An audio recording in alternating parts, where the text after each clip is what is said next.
Bonjour, c'est Explorateur 2.0 avec Taunt et moi-même Joe. On sort tout juste de la séance du film The Beast, qui est sorti fin été. On va dire notre réaction à chaud. Écoute, je vais te laisser Taunt commencer.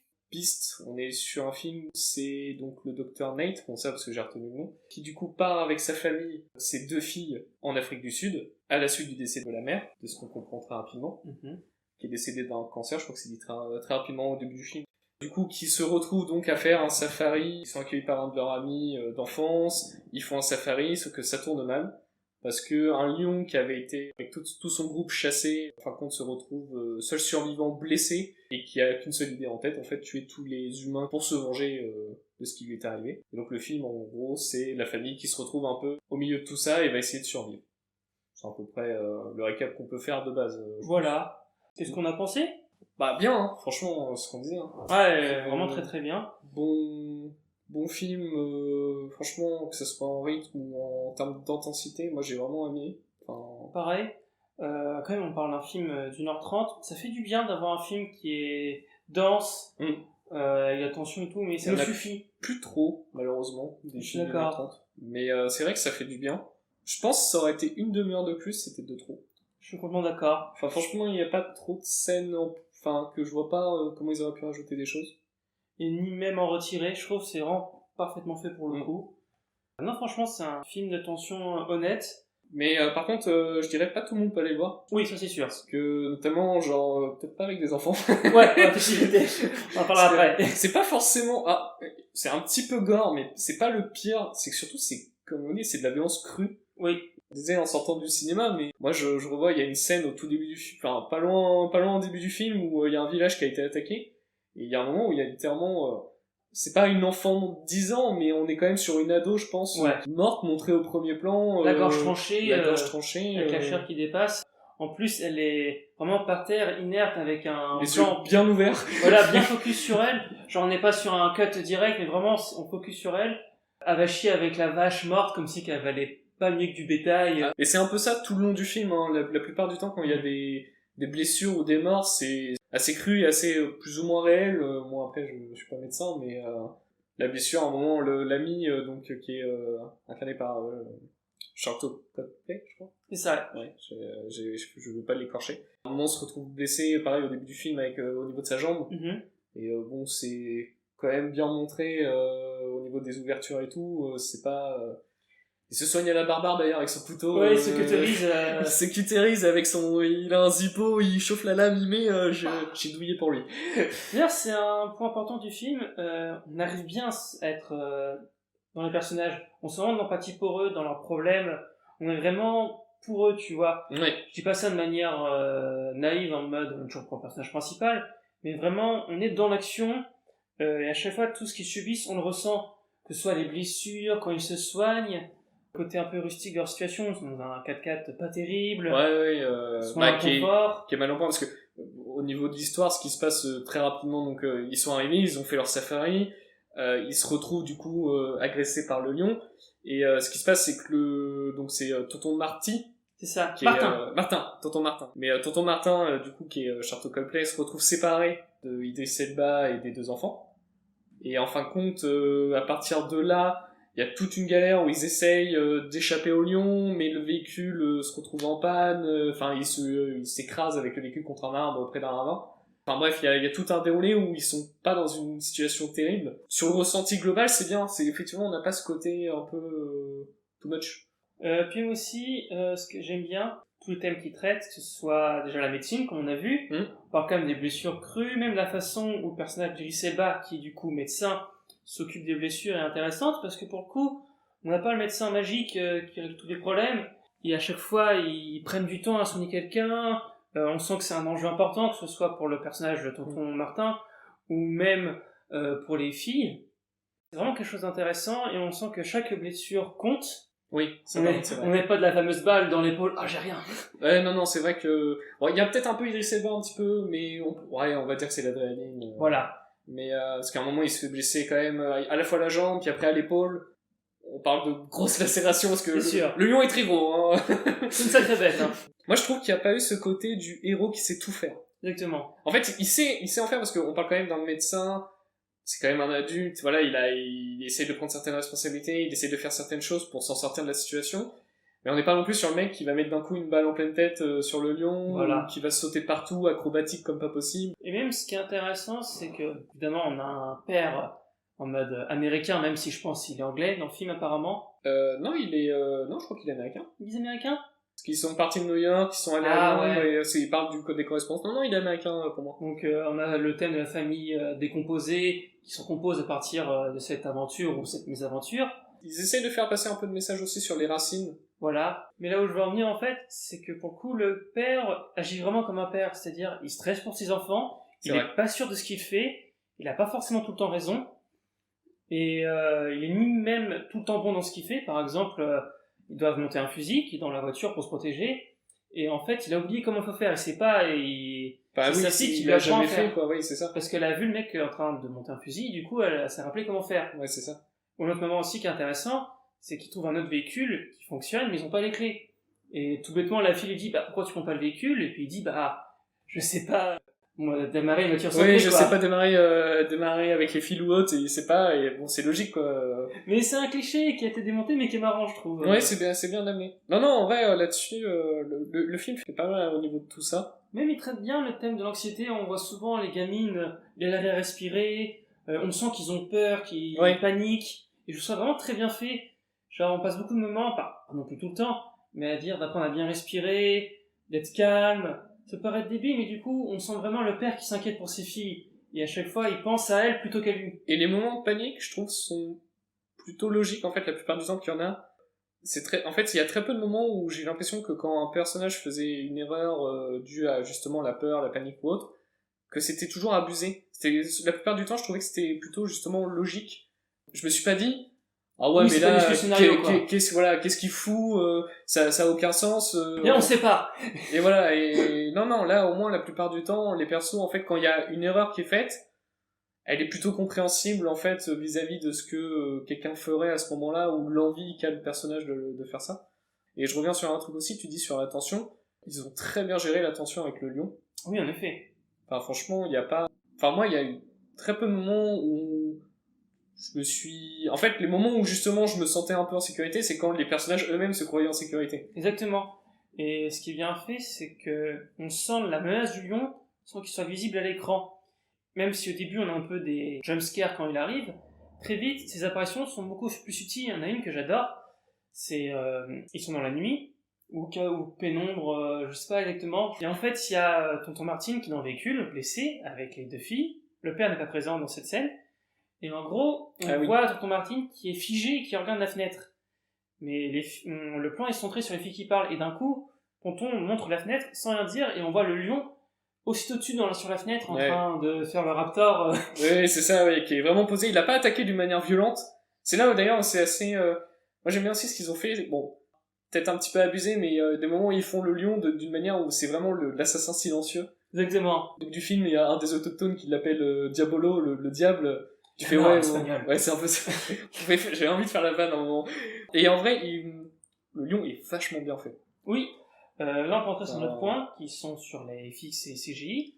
Au début, quand on a vu le trailer, j'avais un peu peur avec le lion en CGI et du manque d'effets pratiques pour un côté plus réaliste. Cependant, après avoir vu le film, la CGI est vraiment très bien faite. Le lion, ou même les lions, parce qu'on en voit d'autres félins dans le film, on y croit beaucoup. Ouais. D'ailleurs, j'ai cru voir que c'était crédité. Il y avait aussi des sortes de prothèses mécaniques. Ah ouais? Donc je sais pas à quel moment ils ont utilisé ça, mais j'étais curieux. Alors, est-ce que ça a été peut-être lors des... Alors on en appellera plus tard, mais il y a une ou deux scènes où je me dis ça peut peut-être être utilisé à ce moment-là. Je pense. On parle toujours un peu des films au niveau des effets spéciaux, comment ça vieillit. Je pense que le film vieillira bien. Oui. En fait, l'avantage d'avoir pris la CGI pour le coup, et non des effets pratiques, c'est que le lion paraît agile, rapide, on sent la menace, on le voit à l'écran, on le comprend. Le lion, il va très vite monter au-dessus du véhicule, donner des coups de patte comme un chat pour vérifier ce qu'il y a dedans. Ouais. D'un coup, il va mettre sa tête, il va se retourner, passer en dessous. Et du coup, la CGI permet une fluidité et une vitesse d'exécution que je pense l'effet pratique n'aurait pas permis. Et la réalisation, le film en lui-même, c'est une série en fait de plans séquences dans l'ensemble. C'est ça. Plan séquence, pour ceux qui connaissent pas, c'est en gros le fait de filmer un plan sans cutter, sans s'arrêter. De manière continue. Et de manière continue, en fait. Et donc, tout ce qui se passe dans ce plan-là, ça a été fait en une fois et personne doit faire d'erreur, d'où le fait que, généralement, c'est plutôt reconnu comme des plans plutôt intéressants et qui demandent beaucoup de travail. Et là, en fait, dans le film, la plupart des plans sont des plans séquences de plusieurs minutes. C'est ça. Et en fait, moi, je trouve, bon, déjà, au-delà du visuel qui est, du coup, assez beau et intéressant là-dessus à faire, ce que j'ai beaucoup aimé aussi, c'est qu'on est, en fait, grâce à ces plans séquences-là, on est presque une personne qui les suit. Par exemple, à un moment, il y a Idris Elba qui sort de la voiture, parce qu'ils ont découvert un autochtone qui est du coup blessé, qui est mal en point. Et tu sens qu'il commence à y avoir un peu de panique parce qu'ils voient bien qu'il y a quelque chose qui va pas. Et en fait, le fait de faire un plan séquence, tu as un petit peu cette sensation où le personnage tourne la tête pour voir et tout, la caméra pareil, elle suit un peu. Et du coup, t'es un peu pareil, t'essayes de voir où est-ce que peut venir la menace, qu'est-ce qui se passe, etc. Et honnêtement, non, j'ai beaucoup aimé. Malgré le fait de faire des plans séquences qui pourraient du coup rendre le rythme du film long, il les a bien espacés sur la manière de les faire et tout. Exactement. Puis même visuellement, pour continuer dans ce thème, l'Afrique du Sud est vraiment très très bien filmée. Il y a des très beaux plans, il y a un respect pour la nature et pour l'Afrique en elle-même, je trouve ça vraiment très joli. On a des plans lors du safari qui sont vraiment très beaux, même sur des levées et couchers de soleil vraiment très sympas. Comment on pourrait dire ça, c'est un peu une éloge de la nature en elle-même, parce que... C'est ça. Bon, d'ailleurs, dans le film, même si le lion est la menace, pendant tout le film, on considère que c'est un peu c'est la faute des humains. Ouais, une conséquence. C'est une conséquence. C'est à cause des braconniers, qu'on foutu la merde en tuant le groupe et qui ont blessé à mort, enfin quasi à mort le lion. Non, honnêtement, c'est vraiment une belle éloge, tout est beau, que ce soit la nature, les animaux. J'ai presque envie de dire, pour revenir sur les plans séquences, qu'au final, non seulement grâce à ça, toutes les scènes sont compréhensibles sur ce qui se passe, mais en plus, du coup, ça permet encore plus d'admirer la nature et les scènes avec les animaux ou autres. D'ailleurs, ce qui est marrant, c'est que normalement, dans ce genre de film, surtout dans le continent africain, on va montrer ce genre de décor comme menaçant, voire dangereux, alors que là, on va dire qu'il est montré tel quel. Certes, il y a des dangers, genre à un moment, il va croiser un serpent, mais c'est pas pour autant qu'il y a des dangers toutes les 30 secondes, en fait. Non, c'est sûr. Là-dessus, c'est plutôt bien fait. On est loin des abus comme on peut en voir, effectivement, enfin, on n'est pas en Australie, quoi. Voilà, exactement.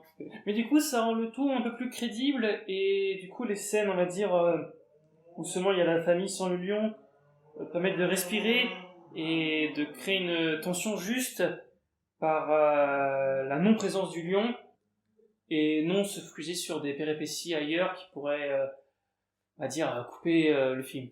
Ouais, non mais je suis d'accord. J'ai peut-être un point où c'est bien, mais on va dire, ça aurait pu être mieux, c'est peut-être la musique du film. Je suis d'accord. Alors après, c'est un peu compliqué, parce que sur des films, justement, un peu suspense, de survie comme ça, où tu joues sur la menace qui tourne autour, tu mets rarement des grosses musiques, voilà, tu vas pas mettre la musique des Avengers d'un coup. Voilà. Mais c'est clair que j'aurais préféré un petit peu plus de musique à certains moments, et pas un petit peu plus marquer certaines scènes, peut-être. C'est peut-être le seul point que j'aurais tendance à dire que j'ai été un peu déçu. Je sais pas si t'as eu des déceptions, peut-être un peu... En déception, je réfléchis. Actuellement, non. Après, vraiment, quand je passe une bonne séance, souvent ça vient un peu plus après. Ça vient après, quand... Non, c'est vrai que sur une réaction à chaud, pour l'instant, le film est quand même très bien. Alors peut-être parler un peu partie spoiler, quand même, pour faire un petit peu sur le final. Donc on a eu effectivement plusieurs péripéties qui sont arrivées. Donc ils ont eu leur voiture qui s'est crashée. Ils ont essayé de survivre. Ils ont à un moment récupéré tonton Martin. C'est ça. Qu'ils ont ramené dans la voiture. Qu'ils ont essayé de survivre un petit moment pendant la nuit. Sauf qu'il y a les braconniers sont revenus. Parce que ils étaient revenus chasser le lion qui savait qu'il était encore en liberté. Et du coup, à partir de là... s'enchaînent encore d'autres choses entre-temps, donc les braconniers sont attaqués par le lion, tonton Martin meurt en faisant un sacrifice. D'ailleurs, la scène, moi, pendant très longtemps, au début du film, je me suis dit tonton Martin va mourir, parce que c'est le genre de personnage où généralement, il y a toujours un moment où il meurt. C'est ça. Notamment parce que c'est censé être un peu le pro. Voilà. Et que si tu fais un truc de survie, la plupart du temps, le pro est pas censé... Soit tu le mets dans une incapacité totale, ce qui était du coup un peu le cas au final. Voilà. Mais soit tu le tues. Et au final, j'y ai cru qu'ils allaient le faire survivre. Et au moment où les braconniers sont attaqués, le lion revient juste après, et justement, il se sacrifie, parce que la voiture qui était près d'un ravin bascule avec le lion et le tonton dedans. Et il se sacrifie avec du coup, parce qu'il y a l'essence qui recouvre la voiture, il met le feu. J'aurais peut-être préféré une scène presque un peu plus héroïque pour le personnage. Ah, tu vois, moi j'ai aimé justement le côté un peu austère de sa mort, dans le sens où il sentait qu'il allait mourir et il s'est dit allez pour la dernière. Ouais. Par contre, ce que j'ai bien aimé, c'est que dans ce côté-là, il est désolé vis-à-vis du lion. Oui, c'est ça. Il n'y a pas une haine propre que certains auraient par rapport à justement des films où on a une survie avec un animal qui essaye de les tuer. Là, tu sens presque qu'il est plus dans... Il a un peu pitié parce qu'il se dit en fait c'est une conséquence de nous, et lui-même en plus c'est quelqu'un qui a une grosse affection pour les lions.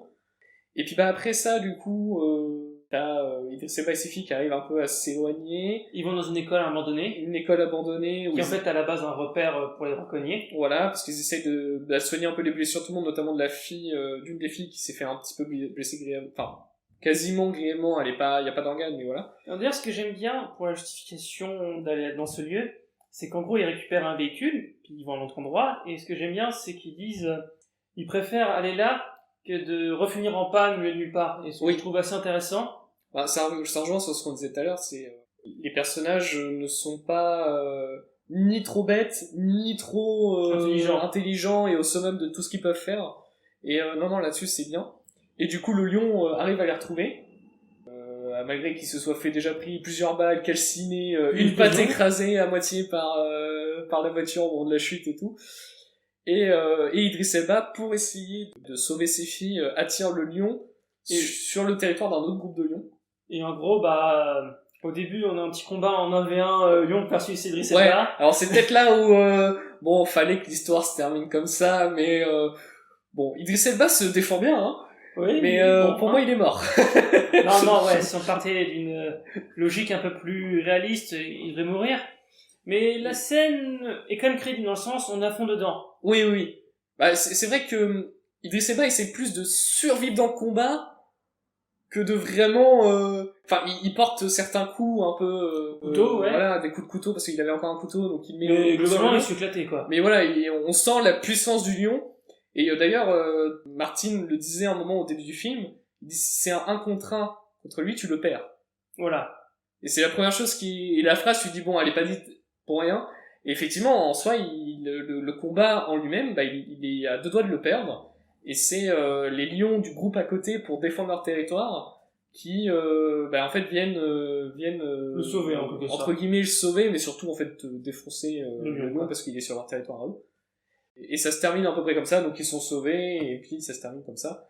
Encore une fois, je le trouve un peu vite fait, où ils ont vite oublié Tonton Martin qui est quand même mort. Oui, malheureusement, on n'en parle plus trop sur la fin, que ce soit quand ils sont récupérés à l'hôpital, ou même savoir s'ils ont récupéré sa dépouille. On parle pas trop malheureusement. C'est pas trop parlé. Bon après, voilà, je pense que le film, ils voulaient en finir là, pour le temps, voilà, ils ont pas, il y a quasiment pas d'épilogue, hein. Ils se réveillent à l'hôpital, ils voient que les filles vont bien, ils font une dernière photo près de l'arbre de la mère pour, clore un peu le film là-dessus. Puis fin, quoi. Puis fin. Non, sur ces derniers actes, moi, j'ai tendance encore à rire en pensant Idris Elba se roulant par terre.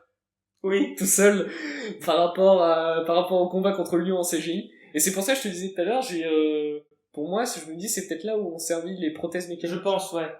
Pour donner un peu sur le combat, peut-être. Plus pas, pour que ça aide Idris Elba à mieux jouer la scène. Parce que mine de rien, on sent les coups qui se prennent dans la gueule, les morsures, les coups de griffes, on sent qu'ils morflent. Donc je pense qu'ils ont dû faire comme ça. Évidemment, je serais curieux de voir un making-of comme ils ont fait réellement, mais... Ouais, non, franchement. Ouais, c'est ce que j'allais dire, justement. J'allais dire un making-of, je serais très curieux sur ce genre de film.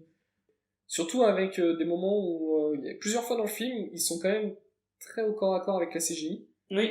Par exemple, au début où ils caressent des lions, on voit vraiment qu'ils les caressent bien, tu vois. Ouais, c'est ça, ouais. Donc je suis assez curieux. Et à chaque fois, c'est plutôt bien rendu, donc non, très curieux. Genre pour donner une idée en termes de rendu, on est assez proche quand même d'un Planète des Singes. Oui. Ouais, j'aurais dit... ouais, c'est vrai. Une très bonne réussite. On conseille d'aller le voir si vous cherchez un film suspense, un film tranquille pour voir au cinéma, vraiment se faire plaisir, c'est un film à voir. Ouais, franchement, c'est un bon film. Je m'attendais pas à m'en ressortir autant en étant aussi agréablement surpris. Exactement. Et je sais pas si t'as un dernier truc à rajouter sur le film en lui-même. Non, ce sera tout. Moi c'est pareil, franchement, n'hésitez pas à aller le voir, franchement ça vaut le coup. On sera curieux en tout cas de lire ce que vous avez pensé du film aux commentaires. On a hâte de voir tout type d'avis. Sur ce, n'hésitez pas à vous abonner, à liker notre contenu et surtout à le partager. On vous retrouve pour de nouvelles vidéos. Salut!